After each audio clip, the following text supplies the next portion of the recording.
warahmatullahi wabarakatuh. Kita akan mulai nih dalam webinar tentang identifikasi bahaya, ya, identifikasi bahaya. Juga nanti ada tentang aplikasi, bagaimana sih kita membuat aplikasi laporan HIRA itu dengan tanpa coding. Nah, saya di sini dulu. Saya bukan yang paling pintar, juga paling jago. Disclaimer dulu, kita berbagi ilmu, wawasan ya, terhadap apa yang pernah saya sampaikan.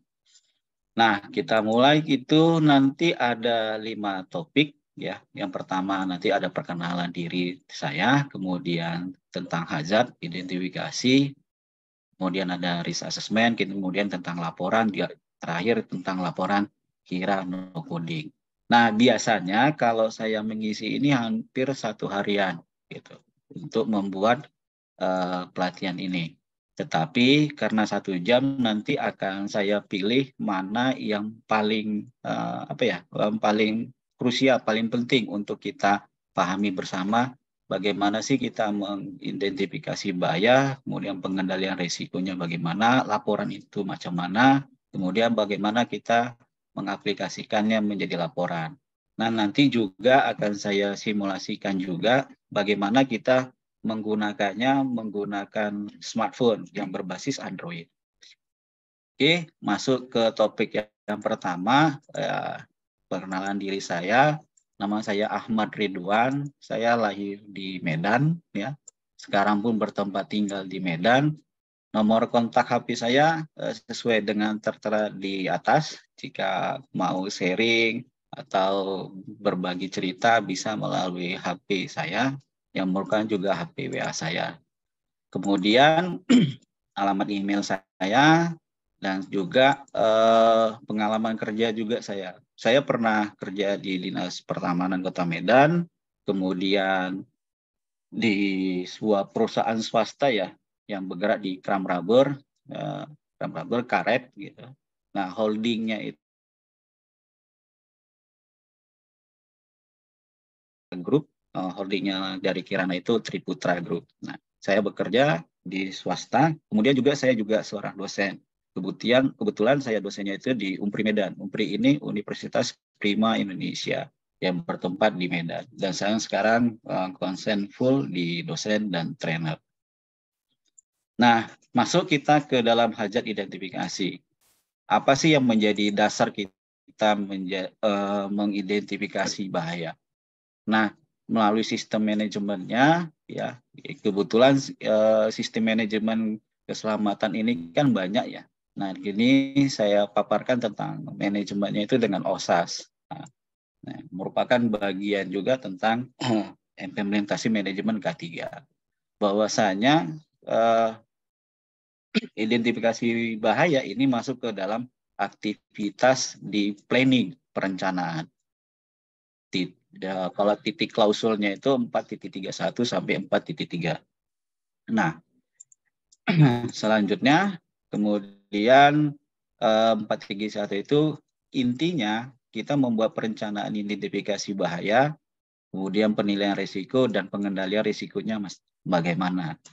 Nah, sifatnya dari ini, jadi organisasi yang ada di pabrik itu harus membuat, implementasi, memaintain, kemudian terus bergulir untuk memastikan bahwasanya identifikasi bahaya itu berjalan sesuai yang telah kita harapkan. Nah, prosedurnya yang harus kita pertimbangkan itu ya dalam membuat identifikasi bahaya itu adalah yang sifatnya rutin, non-rutin, aktivitas personilnya, perilaku manusianya. Perilaku manusia ini ada termasuk juga kemampuan, faktor manusia yang lainnya juga, bahaya yang dari luar, kemudian bahaya yang ditimbul di lingkungan organisasi. Jadi intinya di sini kita harus bisa memastikan bahwa yang dari luar maupun dalam tercover di dalam identifikasi bahaya. Kemudian infrastruktur perubahan juga harus persyaratan perundangan juga kita harus penuhi. Ya, kemudian juga desain tempat kerja, proses, dan instalasi permesinan prosedural yang ada di tempat kita kerja. Nah, kemudian dalam metodologi kita membuat HIRA ini harus mempertimbangkan identifikasi bahaya dan penilaian risikonya harus jelas sesuai dengan ruang lingkup, sifat, dan waktu. Dan memastikan juga bahwasanya identifikasi bahaya itu proaktif, bukan reaktif. Berarti di sini kita melihat bahwasanya tindakan pencegahannya itu lebih dominan ketimbang reaktifnya. Jadi selanjutnya kita memberikan identifikasi prioritas yang mana, karena nanti di identifikasi itu pasti akan banyak muncul yang harus diselesaikan. Tetapi kita harus menentukan mana yang paling dominan atau paling yang harus kita selesaikan dalam mengendalikan risiko tersebut. Nah, kemudian selanjutnya kita harus juga memerhatikan dari manage of change. Jadi kita juga harus mengidentifikasikan bahaya dan risikonya terkait dari perubahan organisasi. Jadi tidak hanya di lingkungan kerja, manusia juga harus mempertimbangkan juga dari organisasinya. Karena semakin hari, semakin tahun itu pertimbangan untuk perubahan itu semakin harus lebih besar karena mengikuti kemajuan dan teknologi yang sekarang sudah ada. Nah, selanjutnya di dalam kita mengidentifikasi bahaya, nah, kita harus menentukan mengendalikannya. Tadi sudah dasarnya ya, bahwasanya di manajemennya kita sudah ada dasarnya nih membuat identifikasinya. Tapi untuk mengendalikannya, kita juga harus mempertimbangkan. Nah, ada beberapa hierarki yang harus kita pertimbangkan dalam menentukan pengendalian risikonya. Yang pertama itu eliminasi, substitusi, energy counter, kemudian ada wearing administrative tool, ini pengendalian administrasi, kemudian di sini ada APD. Nah, 5 ini merupakan hierarkinya. Nah, untuk menggunakannya pun juga secara bertahap dari atas sampai ke bawah. Nah, sesuai dengan nanti identifikasi bahaya kita, apa sih yang paling cocok untuk mengendalikannya. Nah, kemudian di dalam mengendalikan ini, organisasi atau perusahaan itu harus mendokumentasikannya dalam mengidentifikasi bahaya tersebut. Baik itu penilaian risikonya, kendalinya harus selalu update. Kapan update-nya? Itu biasanya kalau misalnya saya kejadian itu ada perubahan mesin satu, ada perubahan kegiatan satu, kemudian yang lebih fatal yang paling sering itu ada kala misalnya ada kecelakaan, near miss aja pun sebenarnya juga harus diupdate. Apakah identifikasi kita itu sudah pengendaliannya itu sudah masuk nggak di sini? Apakah sudah cocok atau tidak? Nah, gitu ya. Apalagi kalau sekarang yang peraturan ya, peraturan sekarang juga sudah banyak yang berubah sesuai dengan Undang-Undang Cipta Kerja, nah gitu. Nah, itu juga harus kita pertimbangkan untuk mengupdate pengendaliannya, apakah sudah sesuai atau belum. Selanjutnya, kita masuk ke basicnya ya. Yang perlu kita perhatikan itu apa sih sebenarnya safety itu? Nah, safety itu kalau istilahnya definisinya itu dari bebas dari risiko yang tidak dapat diterima. Berarti ada risiko yang bisa diterima, ada juga risiko yang tidak dapat diterima. Karena semua aktivitas itu walaupun kecil itu ada risikonya. Ada juga bahayanya. Tetapi karena kita bisa menerima risikonya, berarti kita sudah bebas dari risiko yang tidak dapat diterima. Nah, ini yang paling penting, definisi dari safety. Kemudian dari bahaya. Nah, dari bahaya itu kita lihat bahwasanya apa sih sebenarnya bahaya itu? Apa sumbernya? Nah, kalau melihat dari sumbernya ataupun situasi atau tindakan yang memiliki potensi cedera, merusak atau cedera pada manusia atau sakit, gitu, itu masuk ke dalam definisi bahaya dan sumber bahaya. Nah, ini yang penting kita pastikan bahwasanya berbahaya dan bahaya itu sudah kita pahami untuk menentukan bagaimana sih kita mengidentifikasi bahaya tersebut. Selanjutnya ya insiden. Nah, insiden ini yang kejadian, kalau definisinya ya, kejadian yang terkait pekerjaan ya, di mana akan menimbulkan cedera atau sakit terhadap seorang, terlepas itu bahayanya besarnya berapa, terlepas dari besar keparahannya. Apalagi kalau misalnya mendapat menyebabkan kematian, mungkin itu yang lebih fatal. Jadi perlu sinkron nih antara bahaya dan insiden itu saling keterkaitan.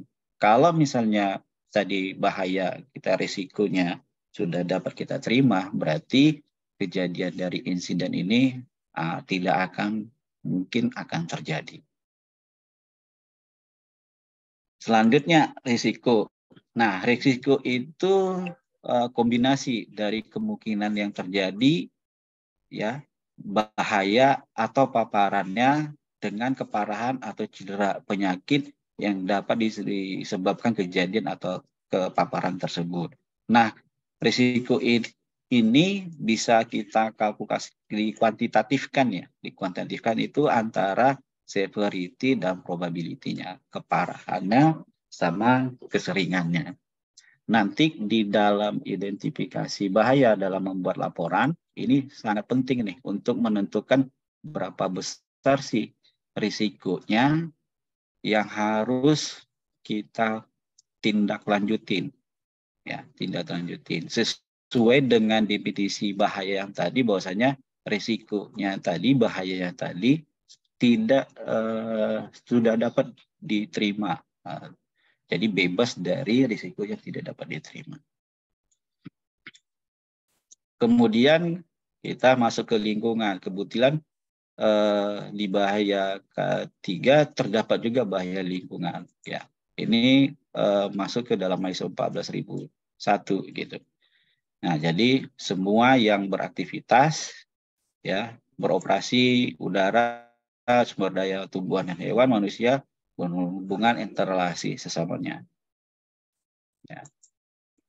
Kemudian sumber bahaya. Nah, di dalam aspek ini ada aspek lingkungan nih, aspek lingkungan. Kenapa saya munculkan ini? Kadang-kadang waktu pas mengidentifikasi itu dalam menentukan bahaya sama aspek lingkungan itu saling tumpah tindih. Jadi biasanya kalau di tempat saya kerja itu langsung menjadi permasalahan di dalam membuat laporan HIRA. Makanya perlu kita pahami juga bahwasanya di dalam aspek lingkungan kadang-kadang kita menemukan identifikasi itu berbau dengan lingkungan. Itu. Jadi perlu juga paham kita bahwasanya tentang ISO 14000 nih. Nah, ada berkaitan dengan nanti tentang keselamatan atau di OSAS-nya. Jadi kalau perbedaannya mencolok ya di dalam OSAS-nya itu potensi negatif atau potensial insiden itu dapat diukur itu di OSAS, diintegrasikan risiko pada manusia atau pencemaran pada lingkungan. Jadi dikombin antara risiko keselamatan dengan aspek dampak lingkungan. Jadi mendapatkanlah berapa sih risikonya yang akan kita kendalikan. Nah, di dalam mengidentifikasi, kita perlu paham juga nih, bisnis proses kita itu seperti apa sih? Nah, pada umumnya, di dalam bisnis proses itu ada input, proses, dan output. Kalau di input itu ada materialnya, ya, kemudian ada di proses itu activity-nya, kemudian di output ada produknya. Dan tak terlepas juga di dalam output itu ada servis atau jasa. Nah, ini juga harus dipertimbangkan bahwasanya ada tidak menyampingkan ya, kalau biasanya yang ada materialnya sampai prosesnya outputnya berbentuk material itu bahannya lebih besar ketimbang jasa. Nah, gitu. Sifatnya menghasilkan jasa. Tetapi perlu kita pahami juga bahwasanya jasa cukup besar nih untuk menyumbang terjadinya kecelakaan atau pencemaran. Nah, kita masuk ke identifikasi bahaya nih. Nah, di dalam identifikasi bahaya, nah perlu kita pahamin itu ada material, jadi ada mesin, ada tenaga kerja, dan lingkungan. Nah, kalau istilahnya itu lebih kental, itu 4M 1L. Material, mesin, tenaga kerja, ya, material, mesin, tenaga kerja, dan lingkungan. Nah, di tenaga kerja ini nanti ada satu lagi, dia metode. Ya, metode. Jadi istilahnya 4M 1L. Nah, itulah yang perlu kita identifikasi bahaya. Identifikasi bahayanya itu dari mana? Tadi kembali lagi ke sesuai dengan bisnis proses nih. Ya, dari sini kita sudah memperhatikan 4M sama 1L. Begitu juga di proses, begitu juga di output. Baik produk yang dihasilkan maupun jasa yang dihasilkan. Jadi 4M 1L.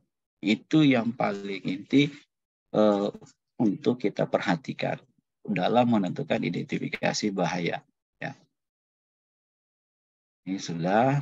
Selanjutnya, kemudian di dalam identifikasi bahaya itu ada dua jenis kita kelompokkan. Yang pertama itu bahaya keselamatan, kemudian bahaya kesehatan. Bahaya kesehatan itu apa aja bedanya? Apa saja sih? Apa juga bedanya? Nah, bedanya kalau bahaya keselamatan itu ya banyak berhubungan dengan kemanusiaannya ya, dan juga berhubungan dengan penggunaannya. Contohnya nih, misalnya bagian mesin yang bergerak dan lain-lainnya. Nah, kalau kami di Medan itu istilahnya kalau bahaya keselamatan itu berdampak langsung ke pekerjanya atau kepada orang lain, itu titik ukurnya kalau anggota tubuhnya itu mengeluarkan darah. Nah, itu yang membedakan yang paling mencolok di bagian keselamatan. Bahaya keselamatan. Nah, kalau bahaya contohnya ya, kalau misalnya kita identifikasi itu ada potensi bahaya terjepit, ya, kalau istilahnya, kemudian bahaya tertimpa, identifikasinya di tempat kita kerja, kemudian ada bahaya berhubungan kendaraan, kalau kendaraan ini tertabrak, menabrak gitu ya, kemudian ada bahaya jatuh dari ketinggian, gitu. Kemudian ada potensi bahaya berhubungan dengan listrik, berarti kesetrum, gitu ya. Kemudian ada bahaya berhubungan dengan api dan panas. Biasanya ini kebakaran. Nah, ini salah satu bahaya contoh potensi yang akan ditemukan dari bahaya keselamatan. Nah, istilahnya itu kalau tidak salah ini namanya stop six, ya, stop six. Karena kenapa dibilangin stop six? Ya, ada 6 poin ya dalam kita mengidentifikasi bahaya. Yang pertama tadi tentang terjepit, benda berat, ya tertimpa benda berat, kemudian ada berhubungan dengan kar, kemudian berhubungan dengan ketinggian, kemudian berhubungan dengan listrik dan api dan panas. Ya, jadi ada 6, ya istilah itu namanya stop six. Plus, nah kalau itu dikenal dengan stop six plus. Kalau plusnya apa? Nanti di bagian kesehatan. Nah, bagian kesehatan ini cenderungnya dia kalau kita di Undang-Undang Tenaga Kerjaan itu ada penyakit akibat kerja ya, yang punya efek akut dan kronis. Nah, efek akut dan kronis. Nah, kalau tadi di bahaya keselamatan, cenderungnya paling gampang mudahnya kami itu kalau dia langsung berhubungan dengan darah, kalaunya ini yang kesehatan ini prosesnya panjang, gitu. Tidak ada berhubungan dengan darah. Berarti kebalikan dari bahaya keselamatan. Nah, kemudian bahaya fisik, ini getaran, fisik, bising, gitu ya. Pencahayaan, debu, cuaca kerja, dan temperatur dan reaksi. Nah, ciri-cirinya di dalam bahaya fisik ini ya bisa terlihat wujud atau mudah dikenali melalui panca indera. Rasanya misalnya panas, menyilaukan, dan terlengar. Nah, ini biasanya tidak berefek langsung seperti bahaya kesehatan tadi. Nah, bahaya kimia, ya, bahaya kimia juga perlu dipertimbangkan dalam kita mengidentifikasi bahaya. Ini bahaya beracun, bahaya sangat beracun, cairan mudah terbakar, cairan yang sangat mudah terbakar. Nah, istilahnya itu kalau lebih kental ya, lebih kental itu kalau misalnya bahaya kimia itu di lingkungan. Jadi ada bahan B3, ada juga bahan limbah B3. Nah, ini yang menjadi dasar kenapa tadi di OSAS-nya itu juga ada bahaya tentang keselamatan, juga tentang kelingkungan. Nah, kemudian kita identifikasi juga nih bagaimana jalan masuknya kimia dalam tubuh. Nah, kemungkinan tubuh itu melalui saluran pernapasan, pencernaan, penyerapan kulit, disuntik atau di dalam tubuh manusia atau injeksi. Nah, ini menjadi identifikasi jalur kimia yang juga kita harus pertimbangkan dalam identifikasi. Nah, bahaya biologi juga tidak terlepas nih. Ya, contohnya kalau misalnya pekerjaan yang banyak di air ya, yang di air itu ada bahayanya. Salah satunya ada bakteri, jamuran, dan virus. Kalau di tempat saya kerja itu karena ada menggunakan air, jadi paling cenderung dia ditemukan itu berjamburan dan bakteri. Ini juga harus kita identifikasi kepada pekerja bagaimana sih bahayanya mereka jika bekerja lama di air. Kemudian kita identifikasi juga bahaya ergonomi. Ya, bahaya ergonomi ya ergonomi itu tentang bagaimana sih ya fisik tubuh ya pekerja dalam melakukan pekerjaannya. Karena ini juga menjadi sumber bahaya yang sering dimuncul di tempat pekerjaan. Salah saja kita melakukan aktivitas pekerjaan, faktor ekonomi ini langsung cenderung muncul gitu. Antara lain kalau misalnya kejadian itu keselio, terkilir. Nah, itu yang kita banyak temukan di dalam bahaya ergonomi. Lanjutnya, ini kita identifikasi bahaya ergonomi. Juga prinsip-prinsipnya kita harus memperhatikan prinsip ergonomi itu ada faktor manusia, faktor lingkungan, dan faktor kontak ya, kontak manusia dengan mesin dan alat. Makanya perlu kita pertimbangkan dalam mengaktivitas pekerjaan, paham ini kalau kita mengidentifikasi bahaya harus paham juga tentang struktur ergonomi. Jadi memudahkan kita dalam melihat apakah prinsip di dalam ergonomi itu tidak menimbulkan bahaya enggak. Nah, kalau sudah kita paham di dalam ergonomi, berarti kita dapat mengidentifikasi bahayanya di mana sih faktornya yang cenderung gitu. Apakah di faktor manusianya, faktor lingkungannya, atau faktor kontak manusia dengan manusia, mesin, dan alat. Kemudian yang perlu dipertimbangkan juga di dalam penanganan ergonomi, ini ada tindakan dalam kerja, ya, penata ruangan, postur tubuh. Jadi biasanya kalau ke ruangan pekerjaan atau lokasi pekerjaan, ya cenderungnya itu memanfaatkan space yang tidak mempercepat pekerjaan. Jadi karyawan itu lebih suka dekat, tetapi kadang-kadang timbul tindakan gerakannya mereka itu menimbulkan bahaya ergonomi bagi mereka. Ya, jadi perlu kita pahamin bahwasanya di dalam untuk menentukan bahaya ergonomi ini, faktor-faktor yang mendukung itu sih apa saja sih gitu.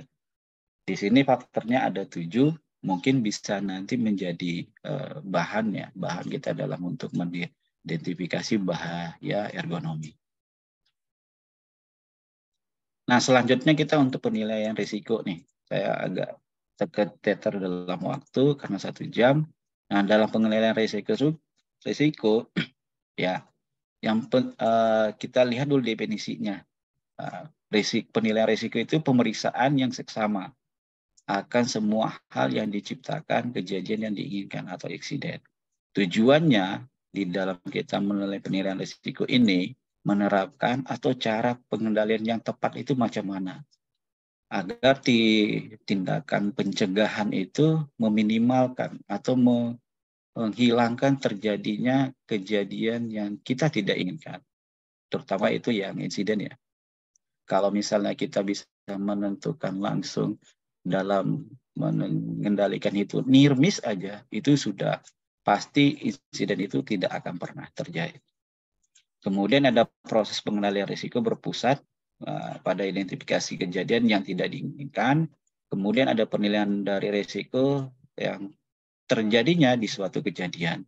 Nah, penilaian risiko kejadian ini misalnya kita ambil pernah kalau di tempat kita tidak pernah kejadian kecelakaan. Ternyata ada perusahaan yang sejenis dengan kita terjadian kecelakaan, gitu kan, kita dengar, maka kita tidak langsung melihat nih apakah penilaian risiko kita ini sudah sesuai nggak untuk menghilangi atau tindakan pencegahan kita ini sudah benar nggak, pas nggak kira-kira untuk tidak terjadinya kecelakaan kerja yang tempat perusahaan yang lain gitu. Kemudian juga harus pertimbangkan bagaimana cara pengendalian untuk meminimalkan, gitu kan, menghilangkan atau meminimalkan konsekuensi atau memungkinkan terjadi kejadian yang tidak diinginkan. Jadi intinya di dalam penilaian risiko ini kita semakin detail, ya, semakin detail kita untuk penilaian risikonya itu sangat berguna dalam mencegah tindakan pencegahan yang agar tidak terjadinya yang kita tidak inginkan. Jadi penting nih di dalam penilaian risikonya. Nanti di dalam penilaian risiko ini juga kita juga memutuskan bagaimana sih apakah bahaya yang kita temukan, identifikasi bahaya yang tidak kita temukan itu kalau kita hitung penilaiannya itu bisa kita terima enggak? Jika kalau misalnya tidak terima, apa yang harus kita lakukan? Kalau misalnya nggak terima, itu apakah benar penilaian kita itu sudah benar-benar nggak? Agar tujuannya untuk tidak terjadi yang kita tidak ingin itu tercapai. Selanjutnya, nah di sini kita bisa melihat nih bagaimana risiko itu. Nah risiko itu kita bisa perhatikan nanti dilihat pada matriks ya. Matriks di situ ada di sumbu Y-nya itu ada kemungkinan terjadi, konsekuensinya apa. Nah, nanti kalau di dalam penilaiannya itu kita di dalam membuat laporan HIRA nanti akan jumpa nih apakah kegiatan kita itu berisikonya nanti akan kejadiannya jarang, tidak, kemungkinannya kecil, menengah, kemungkinannya besar atau hampir pasti gitu. Nah, konsekuensinya apakah penting, kecil, sampai bencana. Nah, ini nanti yang perlu kita pahamin secara secara mendalam terhadap risikonya. Nah, yang perlu kita pahamin di dalam tabel ini, ya, sini ada 4 kotak ya. Yang paling kanan itu ya risiko ekstrim yang tidak dapat tolerir. Ini pasti kita harus menyelesaikannya untuk membuat tindakan yang preventif pencegahan agar tidak terjadi yang tidak diinginkan. Nah, yang ideal itu ya, risiko menengah sama risiko sampai tinggi ini pasti ya. Yang idealnya itu yang risiko dapat diterima. Nah, Makanya kalau misalnya dalam perhitungan kita risiko, jika ada di antara ketiga tipe kotak ini ya, kita harus menurunkannya sampai risiko yang dapat diterima. Nah, secara detailnya nanti kita bisa lihat di sini. Nah, nih di tabelnya. Nih ya. Jadi kalau sudah bencana di sini hindari risikonya. Kita harus menurunkannya sampai tingkat risiko yang bisa kita terima. Begitu juga yang di sini warna oranye. Yang merah bencana, ini agak kemungkinan, ini agak dikurangi, ini mengurangi konsekuensi. Nah, yang paling ideal itu yang tingkat risikonya itu dapat diterima atau dapat ditolerir. Nah, tapi di dalam kita menentukan risiko, ya kan, 3 risiko, kita juga harus mempertimbangkan nih, apalagi pada zaman sekarang ini, ya, banyak perusahaan yang tutup katanya informasinya ya. Jadi kita perlu juga mempertimbangkan biaya nih biaya. Ya, biaya. Jadi kalau semakin tingkat risikonya tinggi, ya, jadi otomatis biayanya pun juga katanya lebih mahal gitu kan. Tapi tidak, nanti pasti kita akan menemukan bagaimana sih yang penting itu seimbang ya antara tingkat risiko dengan biayanya gitu. Tapi kalau idealnya kalau misalnya bahayanya risikonya tinggi, perlu biaya yang besar gitu kan, ya perlu pertimbangan dari pihak manajemen itu sampai puncak apakah bahaya itu bisa kita kendalikan atau tidak. Tetapi yang terpenting dari biaya ini sangat menentukan bagaimana kalau kita mengendalikan ya risikonya itu, tapi biayanya itu juga pasti akan turun gitu ya.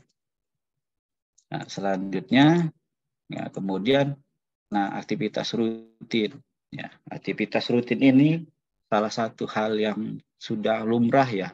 Kalau misalnya biasanya kita lihat itu anggap biasa gitu ya. Nah, ini aktivitas rutin harus kita identifikasi nih secara detail dari step by step-nya.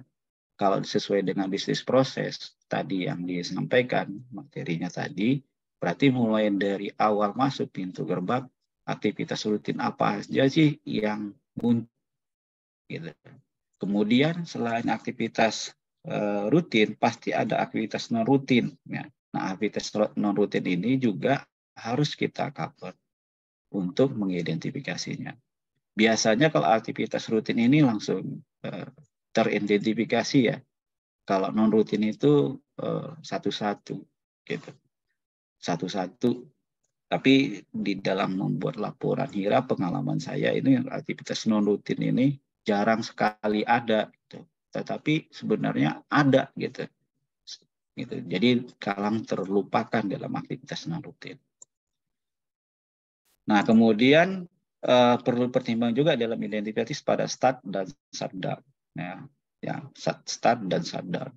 Nah, karena di dalam identifikasi bahaya pasti di dalam start dan shutdown itu ada. Jadi dimintakan kepada kita untuk mengidentifikasi pada start itu sih apa aja sih munculnya.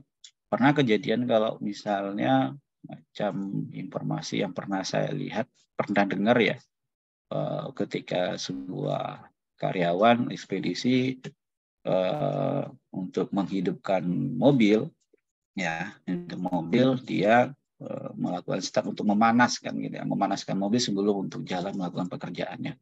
Ternyata ditimbuli percikan gitu. Nah, percikan akhirnya mobil tersebut terbakar dan menimbulkan kebakaran. Ya, jadi selain kita mengidentifikasi terhadap aktivitas rutin dan rutin, di start pun dan shutdown pun juga gitu. Nah, kalau yang shutdown itu pernah pengalaman saya terima itu ketika kita libur lebaran. Ya, kita sudah shutdown itu ternyata ada di dalam shutdown itu mematikan listrik ya, terutama itu kejadian mematikan listrik. Ternyata shutdown-nya itu mematikan semua fasilitas listrik di situ. Akhirnya membahayakan security ya untuk melakukan pemeriksaan. Karena kan yang kerja di dalam perusahaan itu kalau libur-liburan kan hanya security gitu. Jadi juga harus kita identifikasi nih, shutdown itu memastikan bahwa identifikasi kita itu tidak menimbulkan bahaya bagi orang lain. Nah, selanjutnya kita masuk ke laporan identifikasi. Ya, laporan identifikasi ya. Nah, dalam membuat laporan ya ada 5 yang harus kita pertimbangkan. Pertama itu datanya lengkap dan akurat. Kedua, metodenya itu harus tepat. Dan yang ketiga itu keterlibatan tim HIRA. Nah, di dalam mengidentifikasi nggak akan bisa hanya bagian safety yang membuat identifikasi. Harus ada tim gitu. Harus ada tim untuk kelengkapan data yang akurat sehingga dalam kita mengendalikan nanti risikonya itu tidak melenceng, jadi tepat. Akhirnya pengendalian kita agar tindakan yang pencegahannya, tindakan yang tidak inginkan itu tercapai.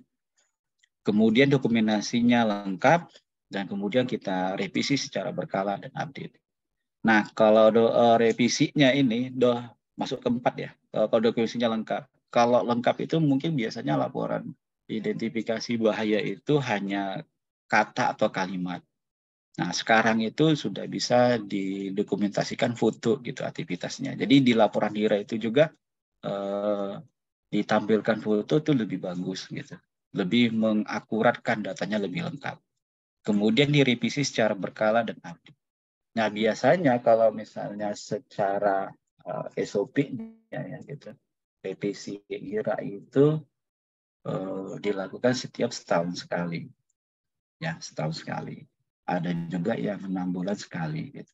Tetapi kalau misalnya ada insiden, ada yang tidak berhubungan tidak berhubungan di SOP, misalnya kalau ada peraturan terbarukan gitu kan. Itu kan sebenarnya di HIRA pun juga harus kita update gitu. Apakah standarnya yang kita identifikasi itu sesuai dengan aturan atau tidak. Nah, selanjutnya ini ada contoh nih di tempat saya kerja, ya identifikasi ya. Kebetulan identifikasi bahaya ini tuh ada SPK 3 K3L. Ya, ini contoh mungkin bisa menjadi masukan ya kalau misalnya dalam membuat laporannya.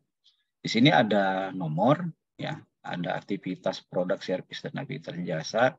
Nah, kemudian tabelnya ini ada hazardnya, ada aspek lingkungannya, dan sumber risikonya apa.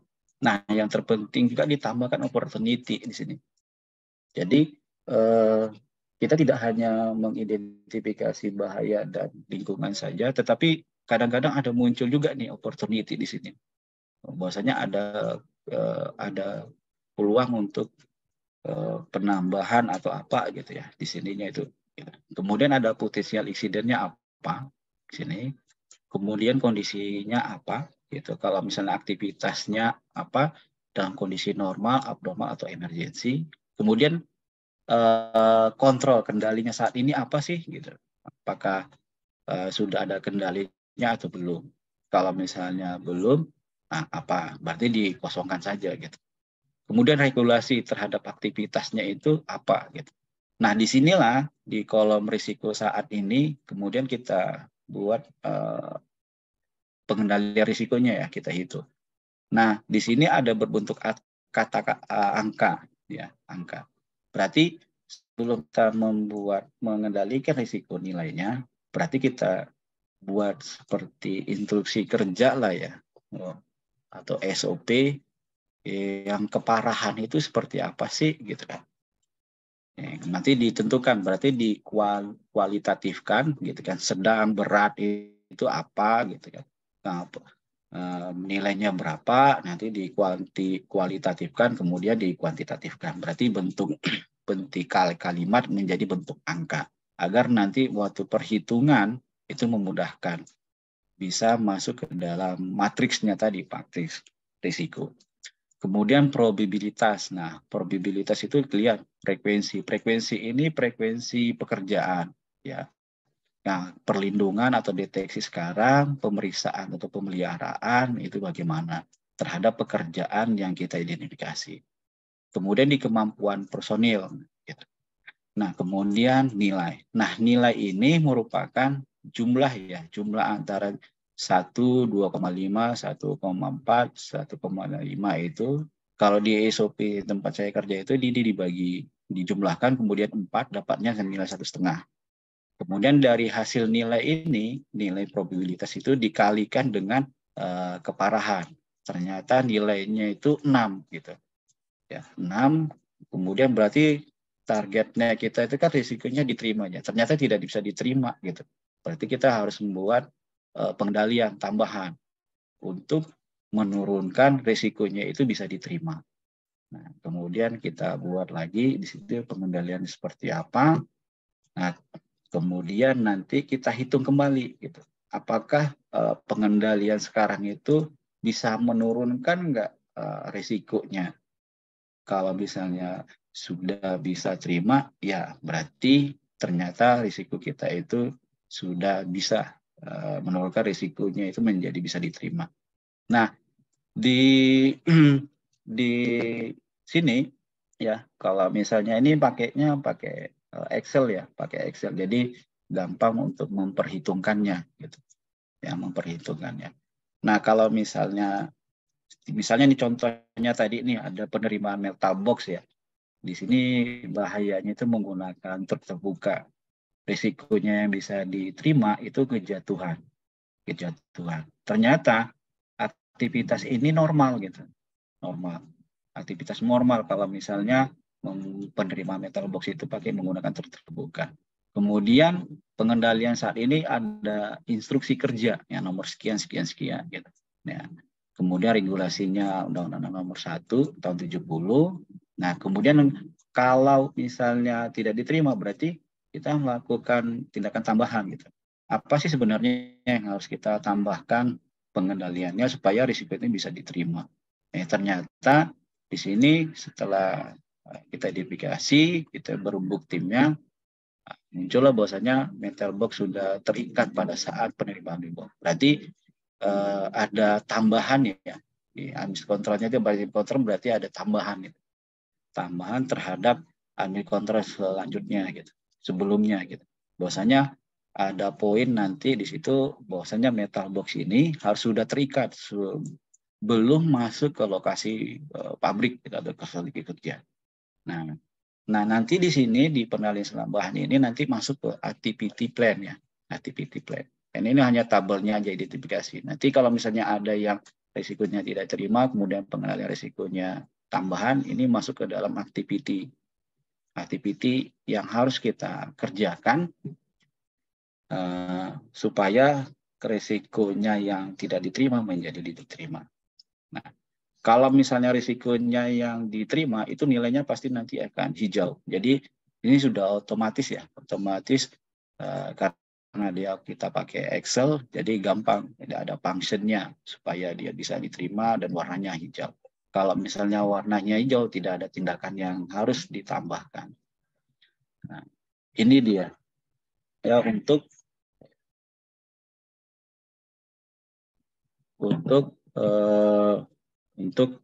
contoh tabel HIRA ya, tabel HIRA di tempat saya kerja.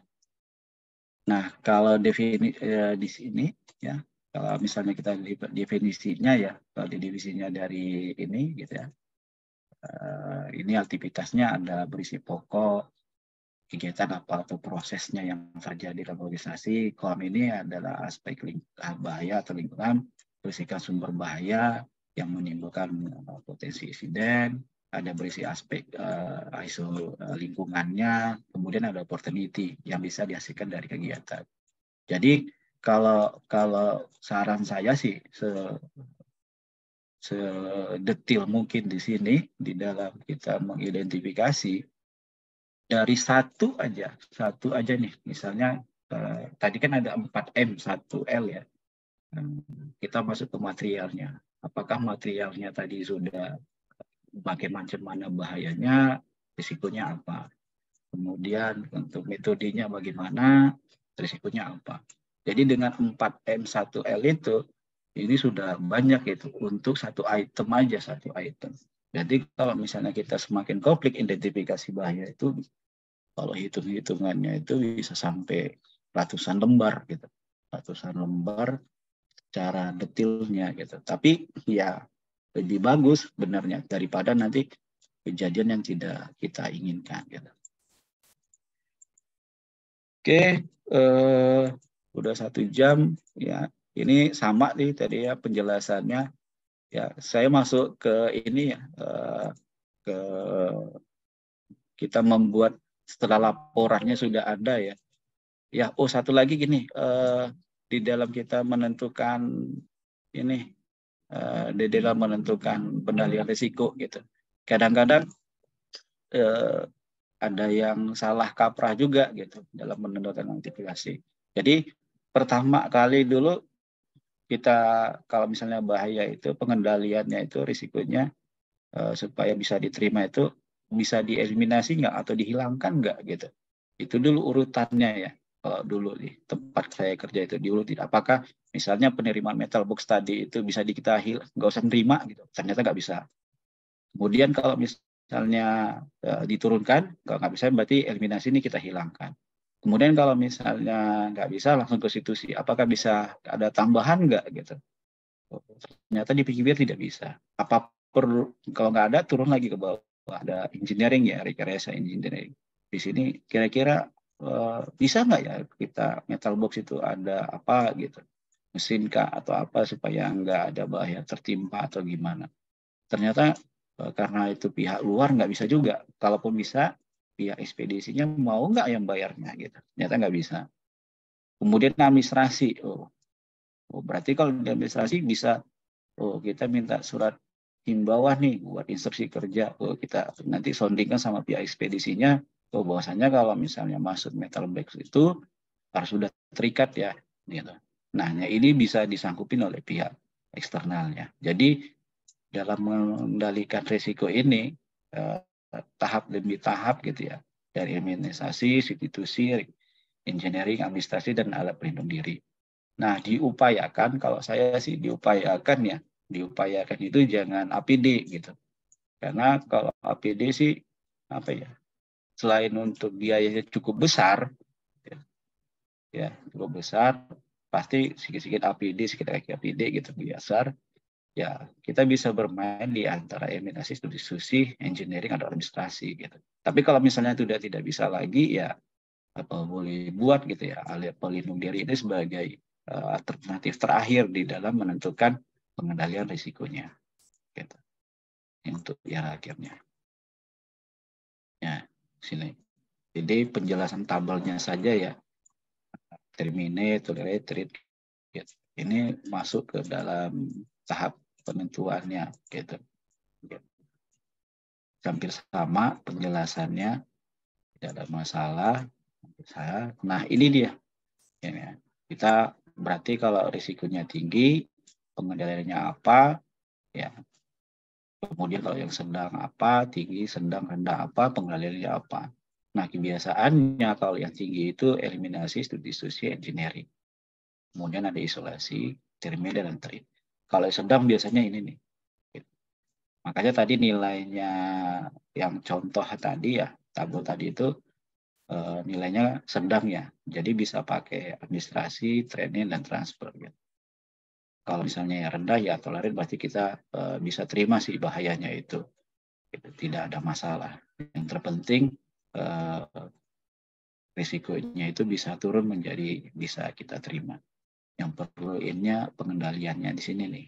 Tepat sasaran enggak dalam untuk mencegah supaya kejadian yang tidak diinginkan itu berguna, gitu. tidak menimpa gitu ya. Dan penilaian risiko itu juga bisa bisa bermanfaat lah ya untuk mengendalikannya.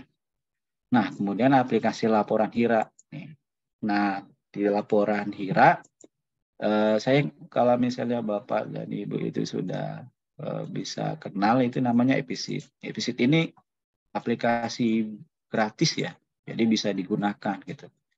dia bisa digunakan di pangkat seluler ataupun web. Ya. Kemudian dia terhubung dengan data, platformnya berbasis cloud gitu. Jadi saya senangnya dengan menyampaikan ini di episode ini, kita hanya membutuhkan akun Google aja gitu. Kita sudah bisa menggunakan gitu. Sudah bisa membuat aplikasi, ya, membuat aplikasi, kemudian free, ya gitu. Dia bisa tiga untuk digunakan, bisa berbasis Android, bisa iOS pun juga bisa, di web pun juga bisa. Dan untuk membuatnya itu sangat mudah gitu. Tapi ya perlu ini ya, kalau misalnya intensif. Mungkin nanti kalau ada kelanjutan dari training ini mungkin bisa menghubungi Media Tama untuk membuat aplikasi tanpa coding. Kita hanya di dalam membuat aplikasi ini menggunakan Excel aja gitu. Dengan Excel kita bisa membuat aplikasi dengan memanfaatkan iVisit ini gitu. Ya, cara-caranya, kelebihannya apa. Nah, kemudian kita bisa batasin gitu, penggunanya siapa aja. Berarti kita bisa menentukan siapa yang bisa menggunakan. Karena ya, dikhawatirkan kalau misalnya aplikasi itu pada zaman sekarang kan banyak ini ya, banyak penipuan gitu ya. Nah, yang macam kejadian kemarin-kemarin itu yang ada aplikasi APK gitu. Ternyata di balik APK itu dia bisa menyamarkan, akhirnya rekening kita bisa bobol gitu, hilang uangnya. Nah ini ya, itu kekurangannya. Kekurangannya ya kalau misalnya kita membuat aplikasi ini ya berbeda lah. Kalau misalnya kita membuat aplikasi dengan, kalau Android itu menggunakan Android Studio gitu, itu lebih lengkap di situ gitu. Tapi di sini kalau hanya sekedar untuk laporan atau temuan atau apa, itu bisa bermanfaat ya. Macam tadi laporan tabel HIRA itu kita bisa buat.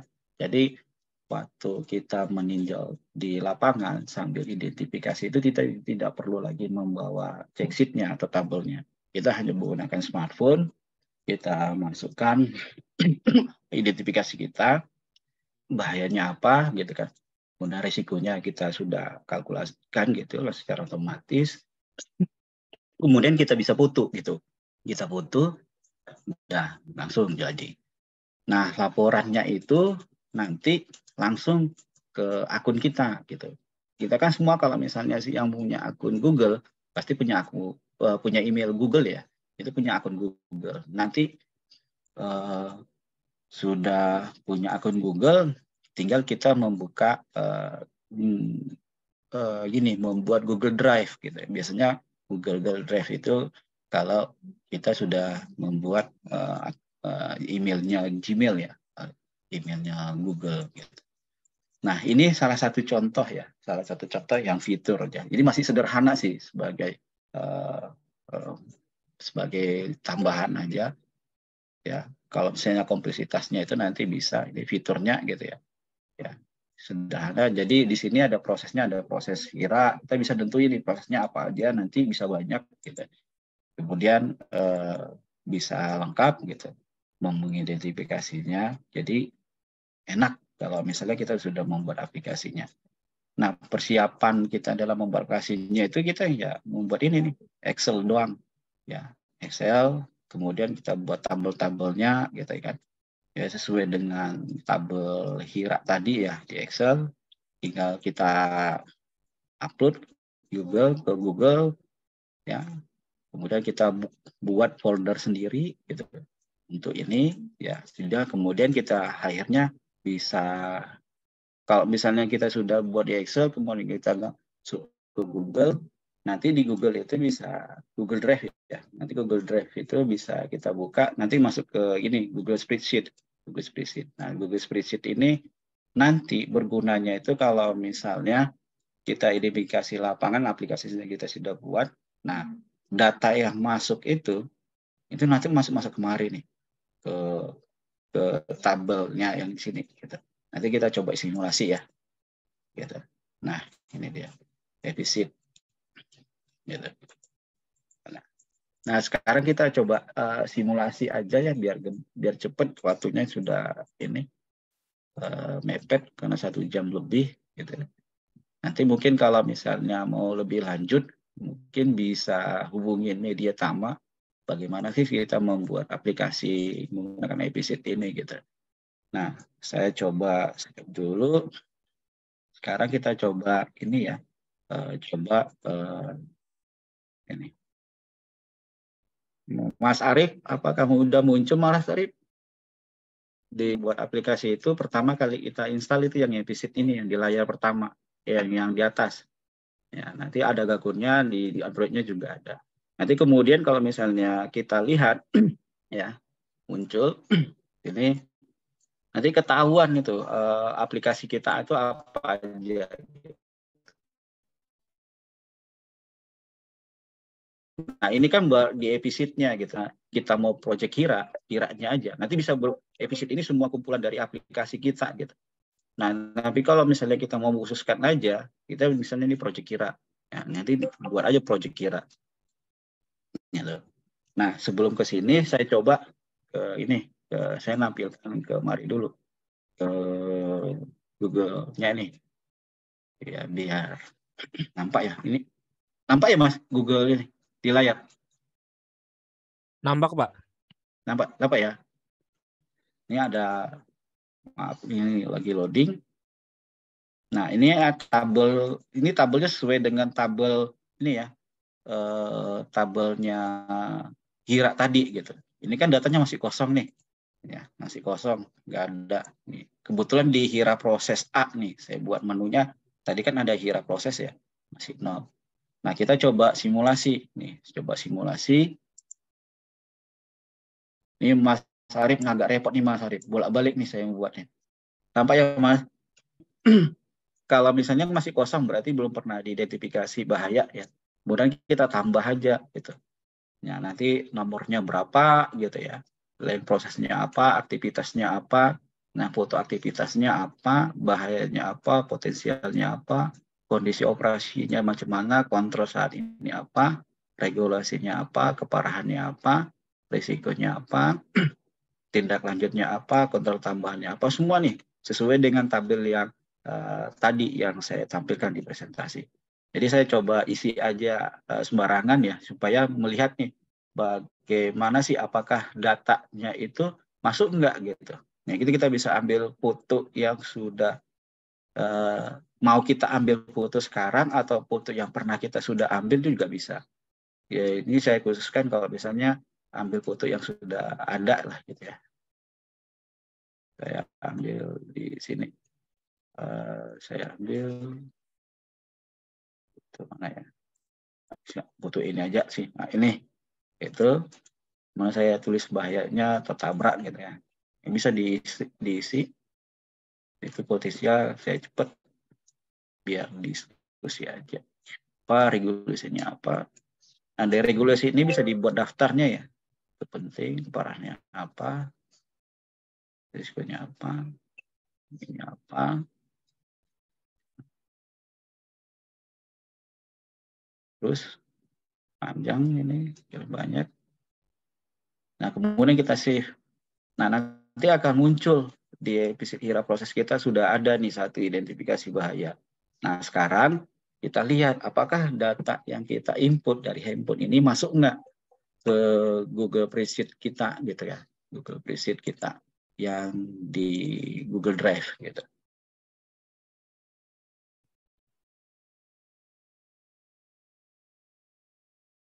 Nah, ini nampak ya Mas Arif ya?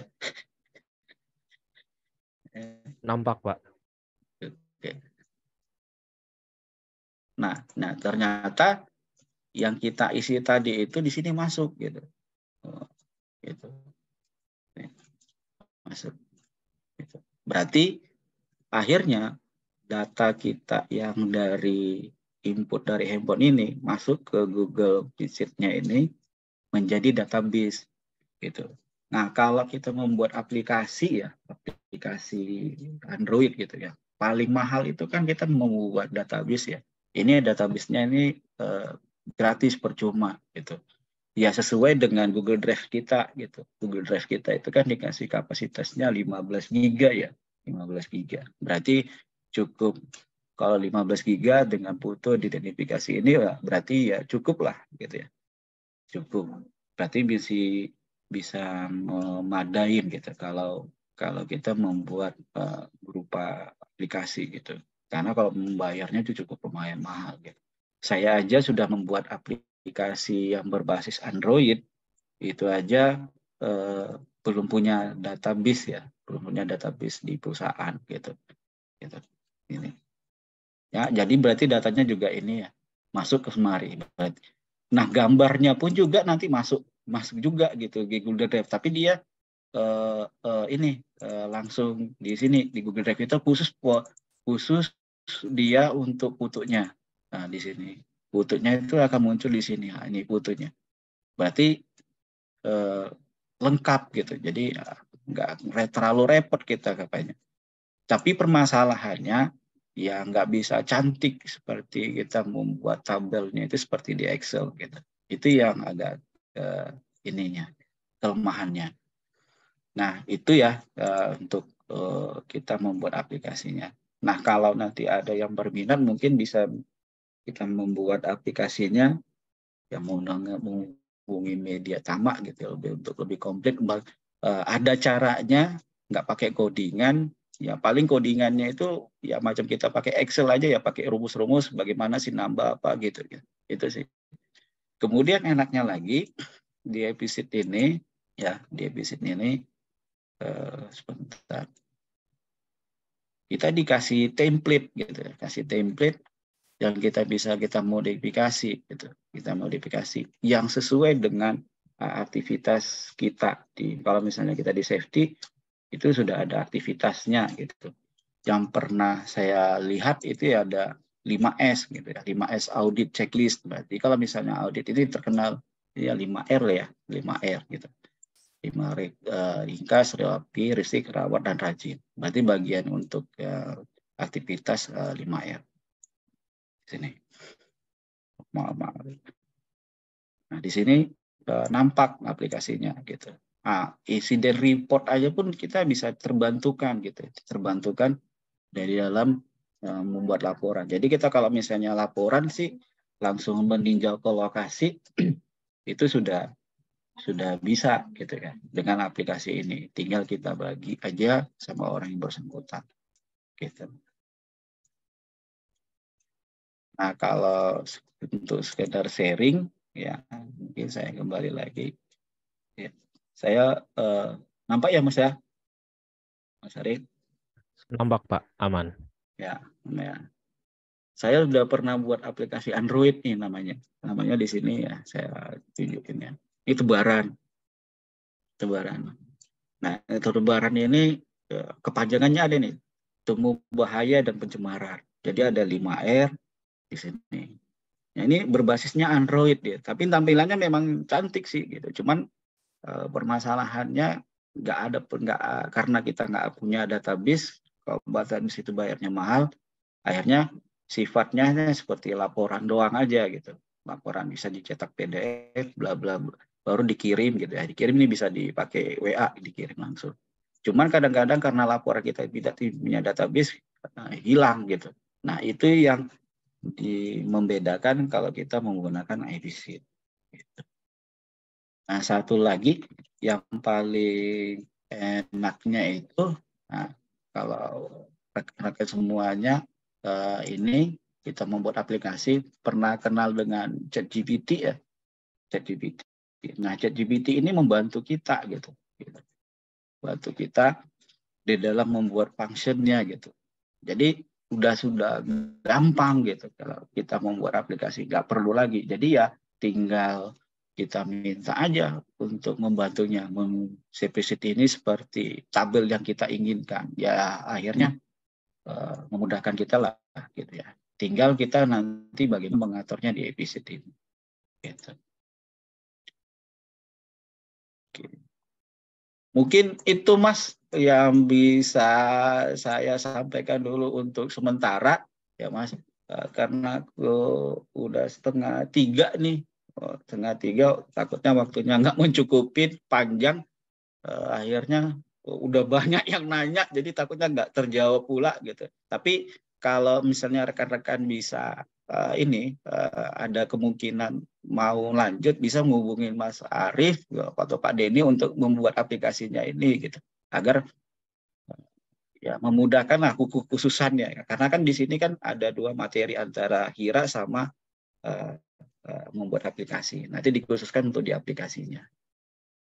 Mungkin itu Mas Arief. Terima kasih. Mohon maaf. Oke, baik. Terima kasih Pak Ridwan, luar biasa ya, keren. Teman-teman semuanya nih sudah makin banyak yang bertanya ataupun mau diskusi. Silahkan teman-teman bisa bertanya ataupun diskusi melalui kolom Q&A dan nanti kita akan sama-sama diskusi bareng dengan pembicara kita pada siang hari ini. Tapi sebelum itu ada informasi dulu nih untuk teman-teman semuanya yang akan kami sampaikan terkait info-info pelatihan ya. Dimulai dari ini upgrade menjadi platinum teman-teman. Pastikan teman-teman sudah platinum ya untuk aplikasi Mika Super App K3-nya. Cara ketahuinya ada di pojok kiri atas tulisannya platinum. Tapi kalau silver teman-teman ada tulisannya silver. Kalau diklik nanti akan muncul untuk upgrade menjadi platinum. Nah, ada 3 pilihan bulan, teman-teman silakan pilih aja pengen yang mana dan juga pembayarannya bisa melalui virtual account dan juga e-wallet. Nah, kemudian pastikan juga teman-teman sudah men-subscribe channel YouTube Kak Denny karena untuk video-video tentang K3 juga akan di-upload di sini dan juga untuk webinar-webinar akan di-upload juga di channel YouTube ini. Dan jangan lupa untuk klik tombol loncengnya supaya nggak ketinggalan video-video terbaru dari Kak Denny. Dan juga ada beberapa informasi ya, dimulai dari perpanjangan lisensi dan juga SKP. Silahkan Pak Denny. Oke, terima kasih Pak Arief. Terima kasih Pak Ridwan. Menarik ya. Ini yang kemarin saya coba sharing ke teman-teman di asosiasi. Saya bilang aplikasi Mika itu mau saya kembangin lebih lanjut lagi dengan memasukkan fitur-fitur terkait dengan K3, Pak Ridwan. Misalkan fitur hirak, fitur inspeksi, fitur-fitur yang lain gitu ya. Jadi nanti ada satu fitur yang memang terintegrasi semua ke database seperti Pak Ridwan. Ya mudah-mudahan mungkin Pak Ridwan bisa berkenan untuk menjadi tenaga ahli kita untuk menciptakan aplikasi hirak, Pak. Secara online di Mika. Gitu. Oke, Bapak Ibu semua. Boleh aja, Mas. Oke, siap. Oke, Bapak Ibu semua. Nah, ini kalau Bapak Ibu semua punya SKP, pastikan SKP ahli K3 umum itu atau ahli K3 listrik itu diperpanjang ya, karena SKP itu ada masa berlakunya 3 tahun. Ini Midetama ada program, masih program awal tahun, walaupun udah pertengahan tahun, sekarang hanya 1,499 ribu saja. Termasuk lisensi juga dari harga 2 juta, kita kasih promo 999 ribu aja kalau teman-teman punya lisensi atau SIO yang harus diperpanjang. Oke, kalau perusahaan teman-teman semua mau tender, biasanya diminta sertifikat SMK 3. Kita bisa juga membantu perusahaan, ini untuk harga kontraktor dan sebelah kanan untuk harga pabrik ya. Dan kalau misalkan mau langsung integrasi 4 sistem, 9.000, 14.000, 45.001 juga kita ada paket untuk kontraktor konstruksi.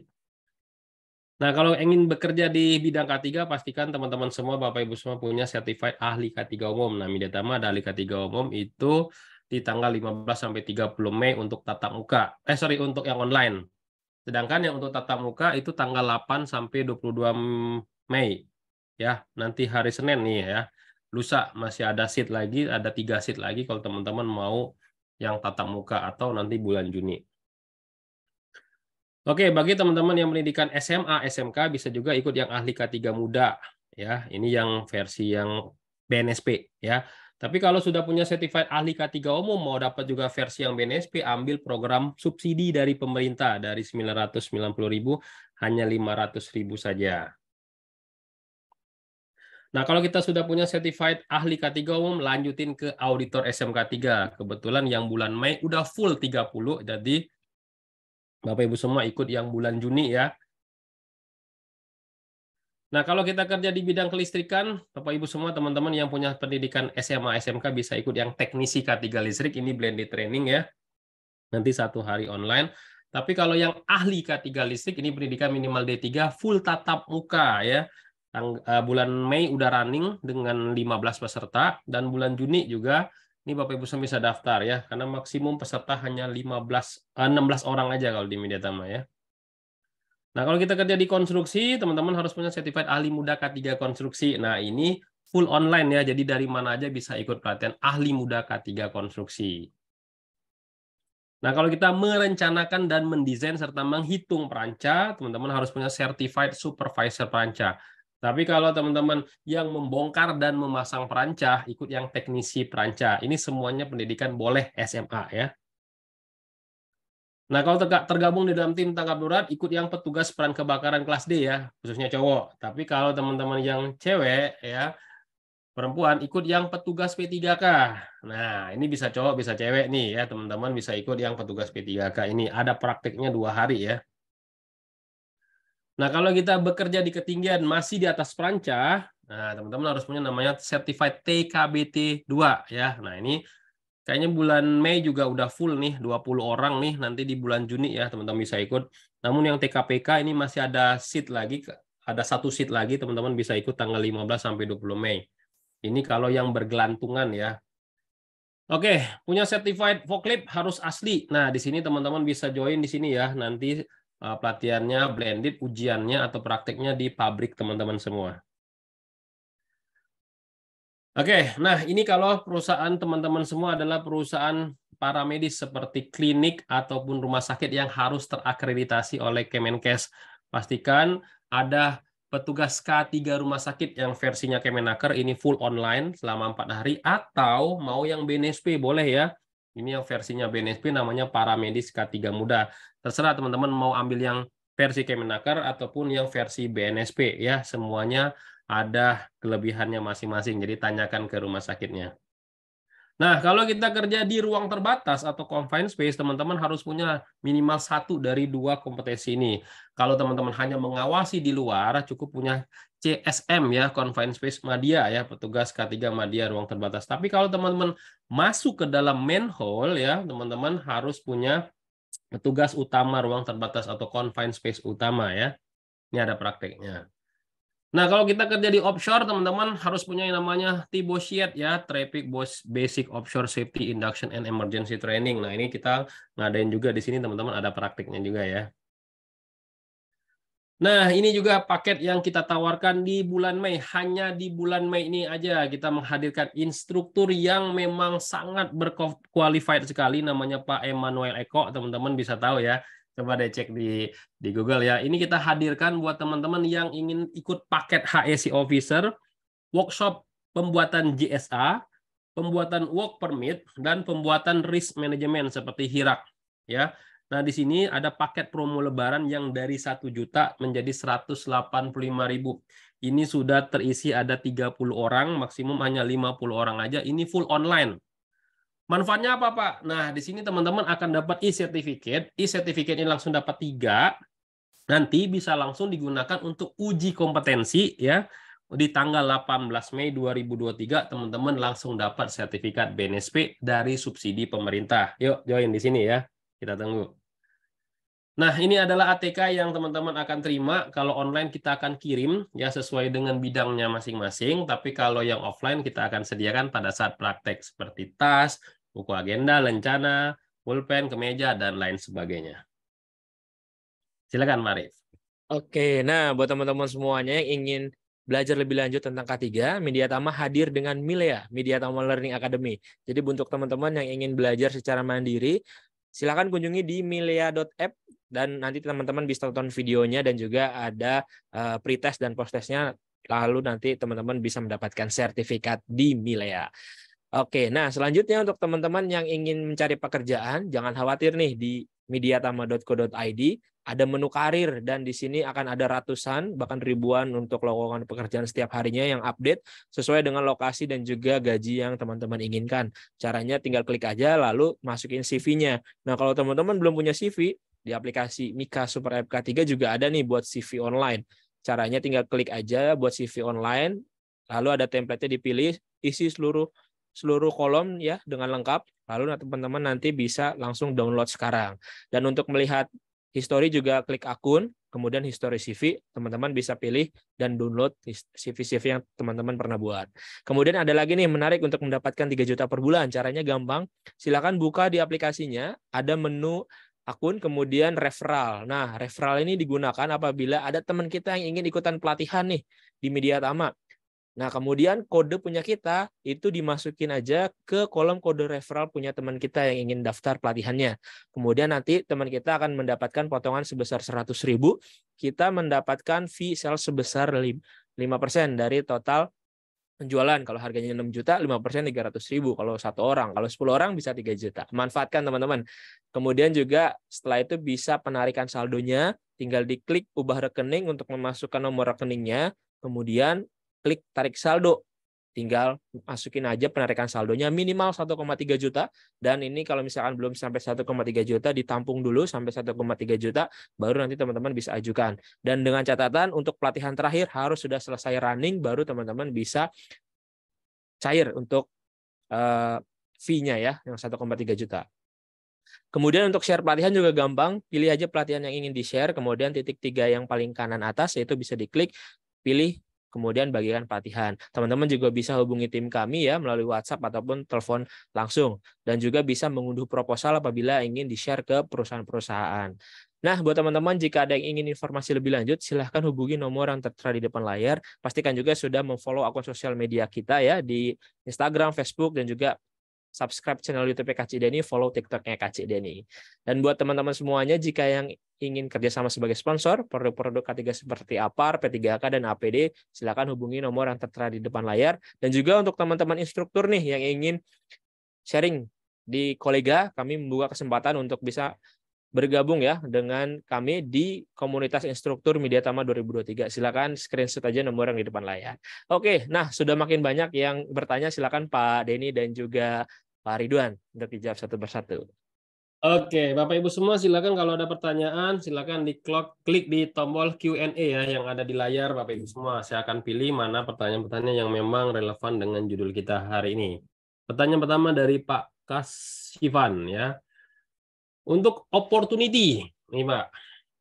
Opportunity kan ada di ISO 45001 versi 2018 ya. Kalau di OSAS kan istilahnya determining control, kalau nggak risk control gitu ya. Nah, opportunity itu apa saja tuh Pak? Itu pertanyaan yang pertama. Silakan dulu Pak, pertanyaan pertama. Ya, otomatis kalau opportunity kan menjadi keuntungan ya Pak. Jadi keuntungan tidak hanya ke pihak perusahaan, ya terutama ke perusahaan sih. Otomatis apa yang mereka beli digunakan di dalam perusahaan harus menguntungkan. Itu pasti di perusahaan. Contohnya kalau tidak menguntungkan, mereka tidak bisa, nggak mau membuatnya gitu. Nah, contohnya paling simpel itu kalau kita mengidentifikasi. Nah, biasanya kita kalau identifikasi kan contohnya paling gampang itu pencahayaan nih, pencahayaan biasanya pakai lampu TL gitu kan, atau lampu yang lain. Nah, sekarang kan teknologinya kita sudah menggunakan LED. Nah, kan keuntungannya itu dapat opportunity-nya. Bahwasanya dari segi situ kita bisa mengefisiensikan penggunaan listrik gitu. Itu secara realnya kalau kita melihat dari mana opportunity-nya. Kemudian juga kalau misalnya sampah gitu ya, sampah dari APD itu kan ada yang berbau plastik atau apa gitu. Misalkan itu bisa didaur ulang gitu. Itu kan menjadi opportunity juga gitu.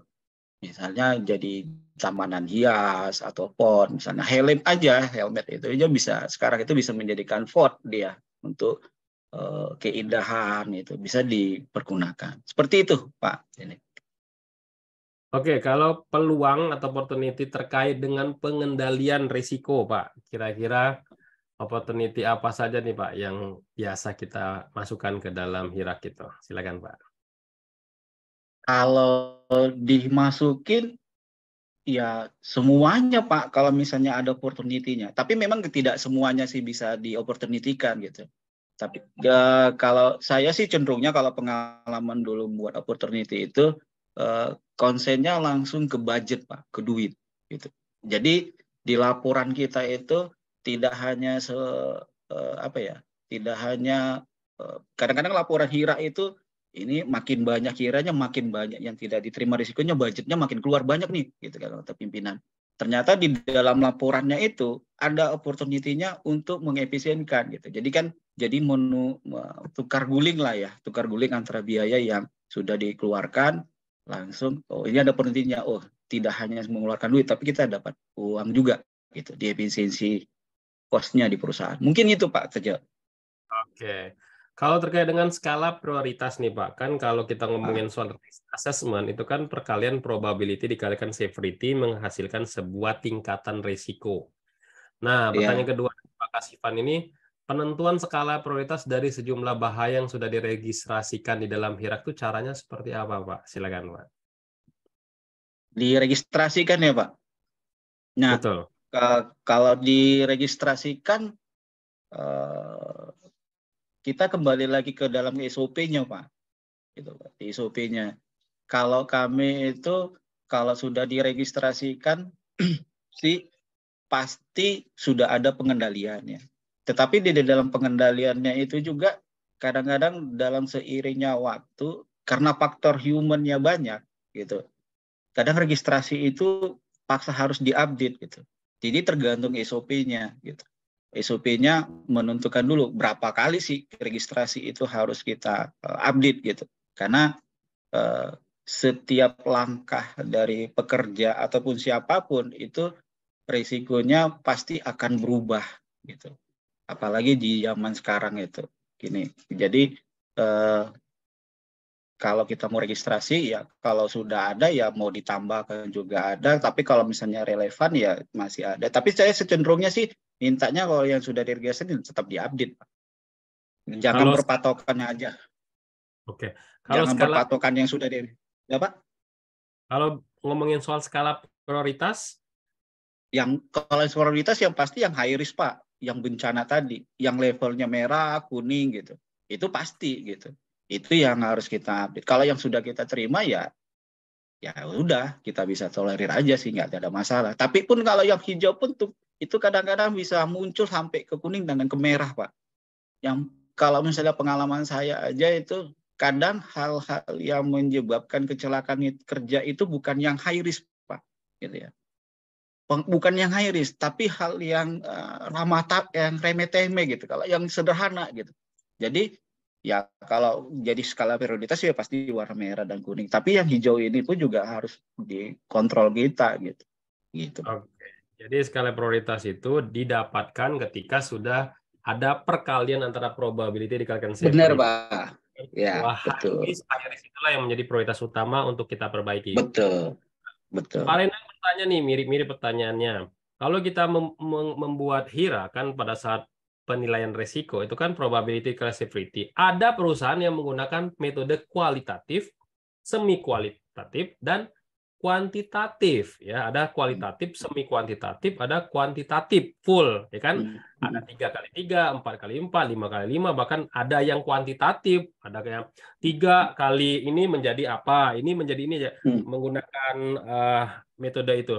Kapan nih Pak untuk menggunakan metode full kualitatif, semi kuantitatif, atau full kuantitatif? Silakan Pak.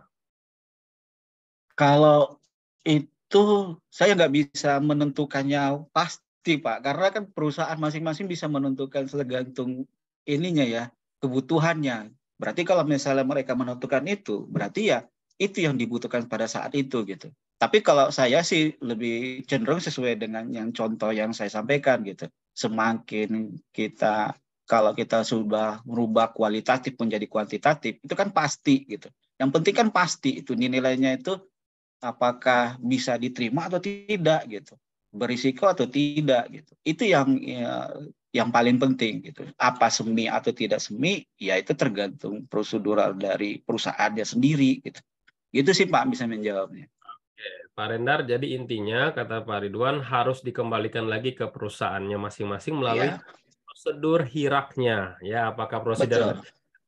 kualitatif, full kuantitatif, atau semi kuantitatif, kombinasi ya. Jadi nanti dibuatin tabelnya dulu, lalu nanti ada pewarnaan merah, kuning, atau hijau. Nah, itu akan mempermudah ketika ada orang eksternal, auditor, atau apa yang akan memeriksa hasil HIRAK kita. Oke, Betul. pertanyaan dari Pak Kasifan ya bertanya, apakah AppSheet bisa kita integrasikan dengan QR Code? Nah, sama kayak Pak Feby juga bertanya. Jadi AppSheet yang kita buat tadi, yang Bapak contohin tadi, kita ubah jadi QR Code sehingga user bisa lebih gampang untuk scan QR Code atau barcode, kalau orang Indonesia bilangnya barcode ya, padahal kan QR Iya, Code ya. benar. Itu bisa nggak Pak Ah, langsung kita ubah ke QR Code aja, jadi orang bisa langsung akses gitu. Silakan Pak. Sekarang kembali lagi gini Pak, kalau kita gini, yang terpenting di dalam buat AppSheet ini kan kita memakai Excel ya. Di Excel itu bisa nggak masuk barcode? Gitu. Kalau misalnya bisa barcode, berarti kita bisa masuk ke Google Spreadsheet. Kalau Google Spreadsheet dia bisa, berarti di AppSheet-nya juga bisa. Gitu. Berarti kalau misalnya begitu, kalau saya sih melihat dari situ barcode bisa dipakai di Excel, berarti di AppSheet juga bagi bisa. Itu kan seperti macam verifikasi ya, verifikasi. Apakah bentuk login atau verifikasi data yang sudah ada itu sudah terdata atau tidak, kayak gitu. Kalau pengalaman saya, barcode bisa digunakan, Pak. Oke, jadi URL link kita masukkan ke aplikasi QR Code, nanti akan Betul. muncul code-nya. Gitu ya, Pak Kasifan Iya, sama Pak. betul, Pak. Betul. Jadi yang penting ada URL link-nya yang bisa kita ambil untuk kita jadikan link untuk langsung masuk ke app sheet-nya ya. Oke, pertanyaan berikutnya. Betul. Pak Yulianto bertanya nih ya. Pada saat pengendalian risiko lanjutan, nah ini menggunakan OSAS 18001 versi 2007 nih yang terkait dengan determining control, ada risiko sisa nih Pak ya. Jadi risiko sisa misalkan dari high risk kita ubah atau kita turunkan jadi medium risk atau ke low risk. Nah, pada saat kita menurunkan risiko sisa tadi atau risiko lanjutan tadi, apa yang kita ubah nih Pak? Apakah di keparahannya, severity-nya, atau di probability-nya atau di frekuensinya nih Pak? Nah, kalau menjawab itu, Pak, ya mana yang paling signifikan untuk menurunkan, gitu. Nggak bisa kita melihatnya, karena kalau misalnya pekerjaannya rutin gitu kan, memang risikonya. Misalnya kalau pekerjaannya macam kerjanya di apa ya, ruang terbatas gitu ya, space. Itu kerjanya rutin, kan nggak bisa kita keparahannya nggak bisa kita hirang. Memang udah kerjaannya seperti itu, gitu. Tapi apa yang bisa kita lakukan gitu. Tapi kalau misalnya langsung kita bisa hilangkan di situ ya keparahannya lebih besar, karena keparahan itu menentukan paling untuk kalau perkalian itu yang menentukan yang paling besar gitu. Tapi saya cenderungnya mana yang signifikan gitu Pak. Dari perkaliannya itu mana yang signifikan gitu.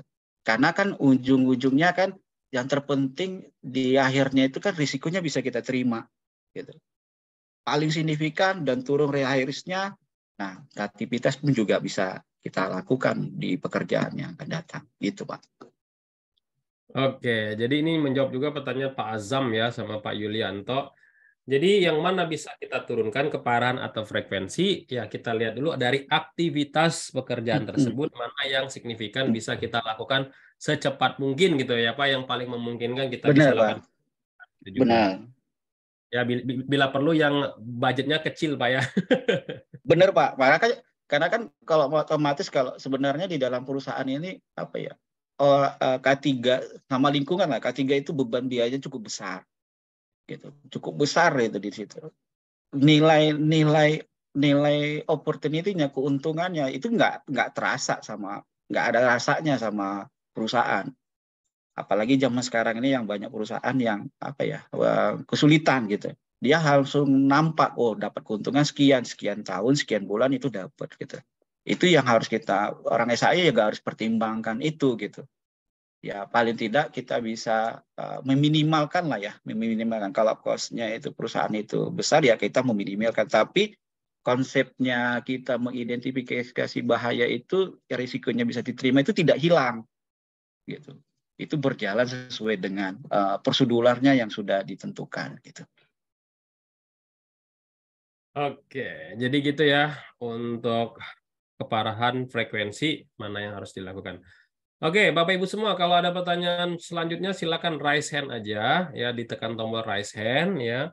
Satu kali aja sehingga kami bisa melihat apakah Bapak Ibu semua akan bertanya. Kita akan bukakan Bapak Ibu semua bisa langsung bertanya dengan narasumber kita. Oke, silakan Bapak Ibu semua raise hand.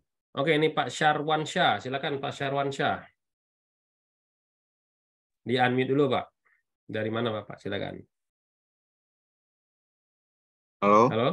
Ya, silakan, Pak. selamat sore Pak Sore. Arif. Izin bertanya ke Pak dosen. Iya, iya Pak, sama-sama. Kita berbagi ilmu nih Pak. Bukan saya juga tahu enggak gitu. Oh ya, Cuma kebetulan pengalaman sih. ya ada beberapa pertanyaan kebetulan mengenai OSIS ini kan termasuk baru juga yang saya dengar tadi ya. Ada yang pertama itu untuk HIRA itu misal kita sebagai pihak ketiga gitu ya. Apakah kita perlu membuat juga ataukah kita mengikuti di tempat atau perusahaan yang menjadi klien atau pelanggan kita? Itu yang pertama. Dan yang kedua, saya melihat kalau dalam menentukan nilainya atau angkanya, kemungkinan tiap orang bisa berbeda-beda Pak ya. Tidak ada standar yang jelas, tetapi acuannya ada gitu. Apakah itu misalnya terjadi deviasi orang yang satu dengan yang lain menentukan nilai atau angkanya, itu ada standarnya enggak? Atau ada batasannya gitu, toleransi misalnya minimal atau maksimalnya. Mungkin itu dulu Pak dosen. Terima Oke, kasih. terima kasih Pak Syarwansyah. Jadi ada dua nih Pak. Pertanyaan pertama adalah terkait dengan HIRA vendor. Jadi kalau kita adalah sebagai vendor, kita kerja sama Menkon, HIRA yang kita pakai standarnya, apakah kita ikut ke Menkon atau dari kita sendiri yang kita buat dari HIRA-nya kita sendiri sebagai subkon nih Pak. Silakan Pak. Nah, kalau saya sih Pak ya, kalau pengalamannya. Biasanya kalau misalnya subkon atau perusahaan yang lain itu, kalau misalnya kita punya HIRA, itu nilai plus Pak. Tidak semuanya subkon itu punya HIRA. Gitu. Identifikasi itu tidak semuanya. Jadi berarti kita punya nilai lebih gitu ya dari perusahaan. Nah, itu tetap nilai HIRA yang identifikasi kita itu tetap dimanapun, kalau saya ya dimanapun itu kita jalanin gitu, karena itu sudah merupakan standar perusahaan kita di subkon. Nah, tapi kalau misalnya ada tempat kita kerja yang lain itu ada memenuhi HIRA, berarti kita tinggal menyampaikan bahwasanya HIRA kita ini sudah ada. Ini related nggak? Sesuai nggak dengan HIRA kita yang sudah di ada perusahaan ini? Nah, kalau misalnya tidak sesuai, Pak, jadi pertimbangnya gini, mana dari identifikasi itu yang peluangnya ya mencegahnya itu paling besar untuk terjadinya insiden. Itu yang paling penting, Pak. Karena kan HIRA ini kan untuk membatasi kegiatan yang tidak diinginkan gitu. Jadi kita bisa bandingkan HIRA kita itu sudah bisa mengendalikannya semua atau tidak. Kalau perusahaan itu sudah gimana. Nah, kalau misalnya combine, kalau misalnya di kitanya kurang, ya berarti kita ternyata tempat kita itu perusahaannya itu ya kita ambil itu Pak. Itu aja gitu. Karena semangatnya itu untuk mencegah tadi gitu. Mencegah tidak terjadinya insiden tadi gitu. Gitu Pak. Oke. Itu kalau dilihat dari esensi dari HIRA-nya, kita lihat mana yang paling mempunyai peluang besar untuk dapat mencegah kecelakaan kerja. Nah, kalau ngomongin soal Betul, formatnya nih Pak, formatnya kan kadang beda-beda nih Pak antar perusahaan. Apakah kita pakai formatnya kita sebagai subkon atau kita ikut formatnya Menkon nih Pak? Nah, tergantung proseduralnya Pak. Kita nggak bisa menentukan juga gitu kan. Kan kita ada ya prosedural itulah sebagai kita orang bagian untuk menentukan HIRA itu, prosedural itulah pegangan kita. Nah, kalau misalnya proseduralnya itu lebih cenderung lebih baik, itu yang kita gunakan gitu. Nah, kalau misalnya nggak ada, berarti proseduralnya itu sudah disahkan ya Pak, sudah dipublish, sudah dikunci apa semua, sudah disebarkan. Nah, kalau misalnya sudah gitu, kita ikutin itu. Tapi kalau misalnya enggak, ya kita buat yang punya kita gitu. Tapi ikutin yang tidak menyalahi prosedural yang sudah diterbitkan. Karena panduan kita SOP itu gitu. Kalau melenceng dari prosedural, kita nanti juga salah gitu. Nanti jika kalau misalnya ada permasalahan tertentu, kita juga langsung kena nih orang SAP-nya atau orang SAE-nya. Kamu nggak ikutin prosedural, nanti berbalik kepada orang kitanya gitu, orang SAE-nya. Gitu Pak. Oke, intinya kita harus koordinasi sama Menkon kalau kita di posisi sebagai subkon, apakah HIRA kita sudah bisa dipakai atau belum oleh si Menkon. Kalau misalkan katanya harus pakai dari mereka, ya terpaksa kita harus menyesuaikan standarnya mereka. Intinya gitu ya, Pak ya. Benar, Oke. Pak, benar. Oke, lanjut lagi ke pertanyaan berikutnya. Dari Pak Taufan. Nih, Pak Taufan bertanya, apa sajakah yang harus dipersiapkan sebelum membuat aplikasi sederhana yang Bapak presentasikan tadi? Urutannya, Pak. Nah, yang paling harus kita lakukan ini, Pak. Sebagai orang Ya, baru nih, aplikasi kalau non-coding. ya, Silakan. oke, Pak. Kalau yang pertama punya akun Google, Pak. Akun Google. Email, berarti kita punya email, Gmail. Ya, punya Gmail, sudah punya Gmail, nanti nah langsung tuh di Gmail itu kita punya akun, nanti kita bisa lanjut itu membuat Google Drive. Google Drive itu nanti sebagai database, gitu.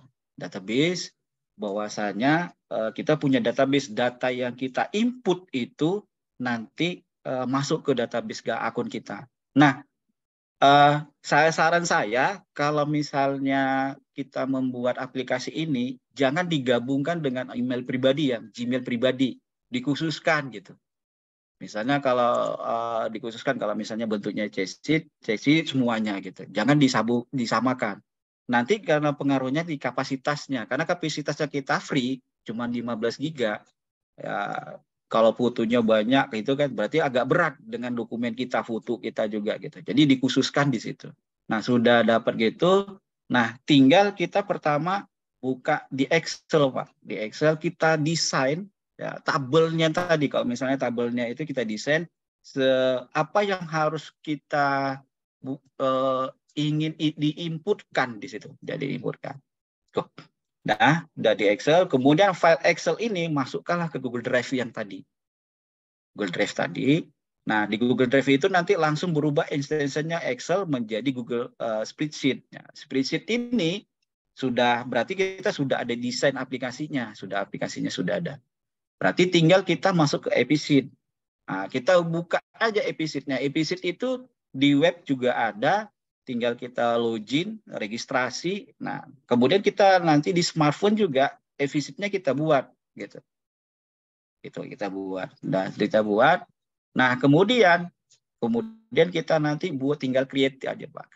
Create aplikasinya, create aplikasinya, kemudian kita ambil filenya yang Google Spreadsheet tadi, tabelnya tadi, Excel tadi, udah kita tinggal menyinkronkan. Nah, menyinkronkan antara link dari tabelnya itu sendiri. Nah, kalau misalnya lebih detailnya mungkin perlu intensif khusus, Pak Dani. Mungkin dibuat nih media tama membuat batch apa gitu kan, buat aplikasi yang khusus untuk di situ. Jadi khusus dia kita langsung ke situ. Jadi bisa inilah ya langsung aplikasi tolong untuk menerapkan. Misalnya kita menyiapkan khususnya temanya untuk kita membuat inspeksi nih. Orang SAE kan sering inspeksi ya. Inspeksi. Ya, kita buat form inspeksi, aplikasi inspeksi menggunakan Episheet. Nah, gitu. Mungkin itu Pak Denny. Oke, jadi gitu ya buat teman-teman semua ya. Jadi yang harus dia lalui adalah membuat akun Gmail-nya. Ya, silakan dicoba-coba ya semua ya, karena itu gratis 15 giga. Kalau emang udah over 15 giga ya bayarlah ya. Satu bulan itu untuk 100 giga. 29.000 aja Bapak Ibu semua ya. Untuk satu bulan di Google itu udah dapat 100 GB ya. Kalau teman-teman, wah ini kok kurang nih 15 giga gitu ya. Tapi kalau mau hemat ya buat akun baru lagi gitu ya. Seperti Pak Ridwan ya, dipisah-pisahin aja gitu ya.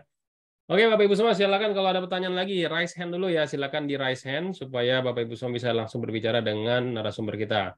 Silakan Pak Azam Fatahul Firdaus. Silakan di unmute dulu Pak. Ya, terima kasih. Izin Bapak. Ini kan tadi dijelaskan ya bagaimana cara membuat di Episheet itu. Nah, yang saya tanyakan ini kan apabila kita bikin aplikasi HIRA itu ya, atau aplikasi inspeksi di Episheet itu, apa kita bisa ngatur Pak? Jadi ini tuh bisa diakses oleh siapapun gitu. Jadi kita kan pengen di SHE itu kan nggak cuma satu orang nih. Nah, jadi bisa banyak orang yang bisa menginput di episode yang nanti tersambung di satu database yang sama gitu. Kira-kira kita bisa mengatur itu nggak, Pak? Mungkin itu saja dari saya. Terima kasih, Pak. Oke, silakan Pak Ridwan. Oke Pak, saya jawab ya. Kalau Google Episode itu kita siapa yang mengakses bisa kita atur. Kalau yang free itu bisa 10 orang. 10 orang. Nah, dari mana kita dapatnya bisa mengatur, itu nanti menggunakan tadi karena kita buat akun Google, berarti kita melalui emailnya. Jadi emailnya itulah sebagai kunci pasnya gitu. Nah, kemudian kita bisa ngatur. Kalau misalnya kita sudah ngatur, kita kasih akses dia, bisa akses itu dari email ya, dari emailnya dia, dari email orangnya tersebut. Kemudian kita bisa kasih dia, aksesnya itu bisa ngedit aplikasinya ini atau hanya menggunakan saja. Jadi kita bisa membatasinya gitu. Nah, kelemahannya di Google Spreadsheet ini, kalau yang free itu, tapi kalau yang berbayar ya bisa sampai berapa orang pun bisa gitu kan, tergantung paketnya. Saya lupa berapa paketnya berapa, tapi saya sih cenderungnya kalau di saya sih di SI itu kan orangnya nggak banyak ya.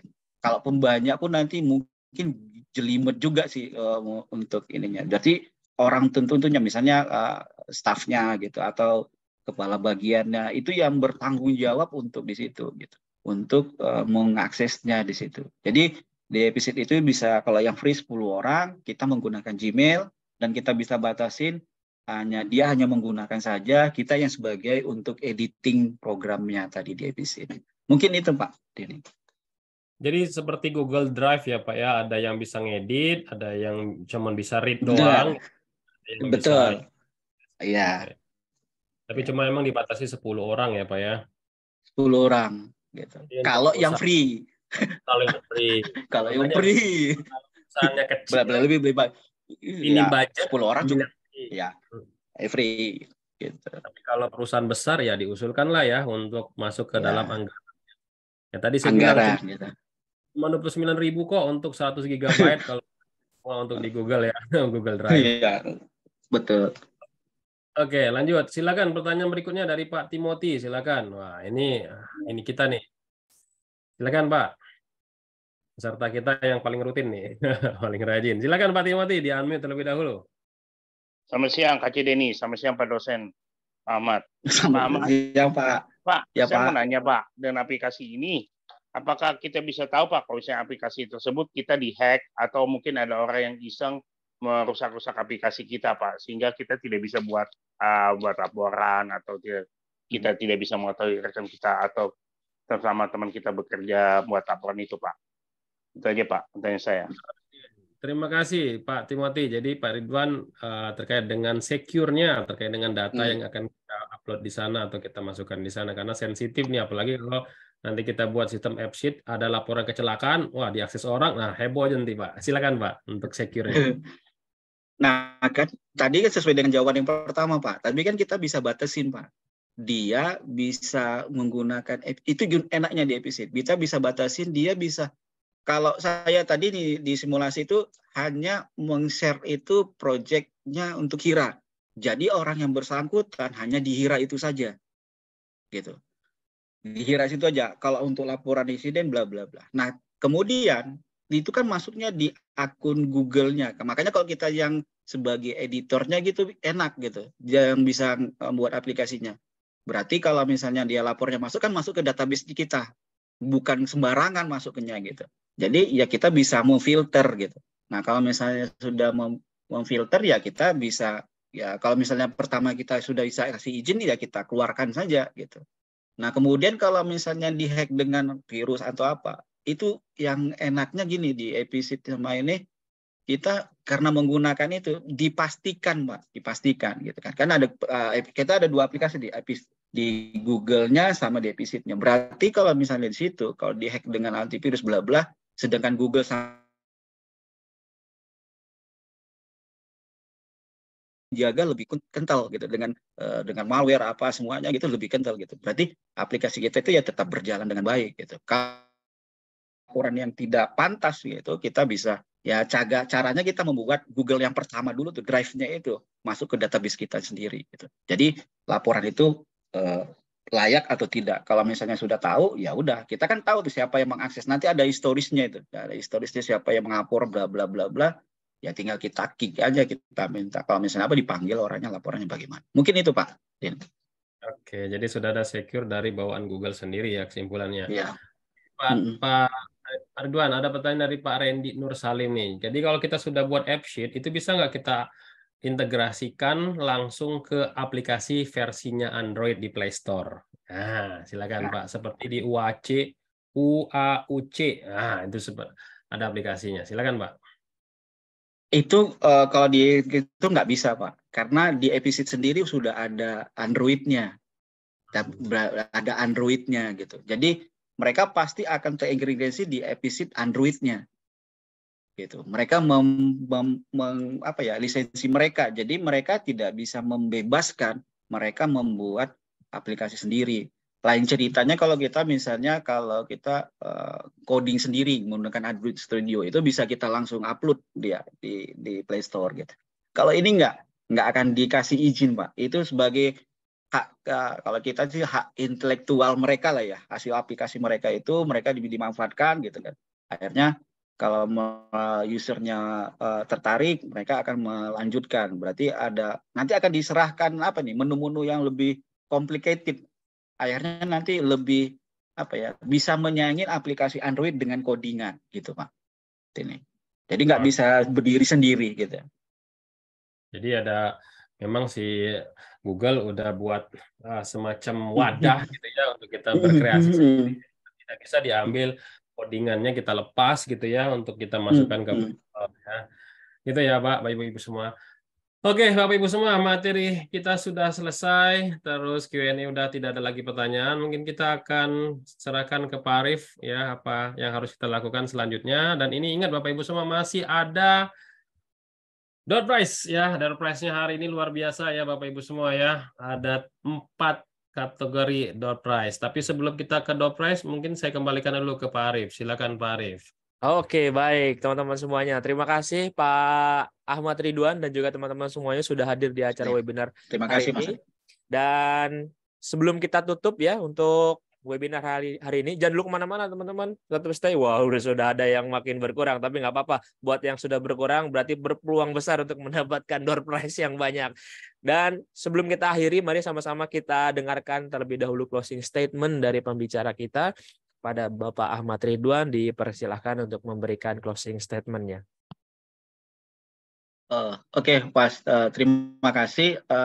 Pertama sih saya pertama minta maaf sih sebenarnya kalau misalnya dalam materi saya itu menyampaikannya kurang memuaskan gitu. Tapi saya berupaya mungkin untuk menyampaikan yang lebih maksimal gitu. Nah, kemudian kalau misalnya semoga materi ini bermanfaat ya, bisa membantu bapak-bapak sekalian, rekan-rekan sekalian dalam bekerjanya, bisa menambah wawasan hingga akhirnya kita dalam mengidentifikasi itu secara lengkap dan detail dan yang diharapkan insiden itu tidak akan pernah terjadi. Gitu.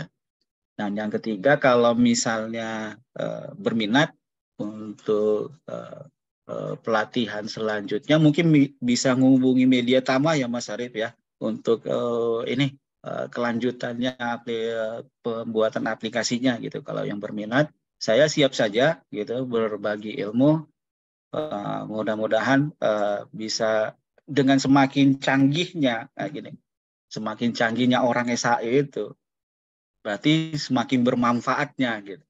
Ya, semakin berdaya karena sesuai dengan semangat 4.0 kan, Society 4.0. Jadi semangatnya orang SAE semakin canggih, tidak hanya tekstual aja, tetapi secara tekniknya, tekniknya itu semakin mumpuni gitu. Mungkin itu aja Mas. Terima kasih dan mohon maaf jika kalau misalnya ada salah-salah kata dalam penyampaian. Terima kasih. Jadi Baik. nanti next ke depannya mungkin bulan Juni kita buatin workshop 1 hari atau 2 hari agar teman-teman di sini bisa membuat aplikasi AppSheet tadi tanpa menggunakan coding, langsung kita praktekkan gitu ya Pak ya? Iya benar Mas, Pak Denny. Oke, berapa hari Pak kira-kira Bapak yang butuh 1 hari atau 2 hari yang Bapak bisa sharing Pak biar saya bisa fasilitasi buat teman-teman semua untuk pakai. Karena program bulan Mei kita HSE Officer ya, seperti tadi saya info ya untuk permit to work, JSA, work permit. Nah, sekarang kita buat formulirnya secara online. Bapak butuh 1 hari atau 2 hari Pak. Saya coba fasilitasi buat teman-teman bisa Biar, masuk. biar maksimal mungkin 2 hari ya Mas ya. Oke, 2 hari ya, ditunggu ya Tapi teman-teman semua. Nanti coba saya berkoordinasi sama Pak Ridwan untuk next bulan depan ya kita akan buatkan khusus untuk workshop pembuatan AppSheet. Silakan Pak Arif. Oke, wah luar biasa menarik. Nanti kita akan belajar lebih lanjut lagi teman-teman semuanya, tapi jangan khawatir ya. Nanti untuk yang tipis-tipis hari ini ntar akan kita bagikan juga untuk modulnya di aplikasi Mika Super FK3. Baik, seperti janji kami tadi ya, di akhir akan kita berikan door prize untuk teman-teman semuanya. Apa door prize-nya? Yaitu paket HSE Officer ya, diperuntukkan untuk 3 orang pemenang. Nah, dan juga ada sertifikasi auditor SMK 3 senilai Rp3.750.000 untuk 1 orang pemenang. Kita putarkan siapakah yang akan mendapatkan door prize pada sore hari ini. Nah, sekarang kita putarkan dulu untuk paket HSE Officer. Nah, buat teman-teman nanti yang namanya muncul, silakan klik raise hand ya. Oke, kita putarkan. Apakah yang akan mendapatkan paket HSE Officer? Selamat kepada Agustian Chan. Apakah ada? Oke, selamat kepada Bapak Agustian Chan ya. Kita putarkan sekali lagi untuk pemenang paket HSE Officer yang kedua. Selamat kepada Rani Aulia Imran. Apakah ada? Oke, ada. Selamat atas nama Rani Aulia Imran mendapatkan sertifikasi paket HSE Officer. Kita putarkan sekali lagi. Siapakah yang akan mendapatkan training paket HSE Officer? Oke. Selamat kepada atas nama Muhammad Firmansyah. Apakah ada? Tidak ada kayaknya deh ini. Tidak ada. Oke, alhamdulillah masih ada kesempatan ya buat teman-teman. Kita putarkan sekali lagi. Door prize paket Officer.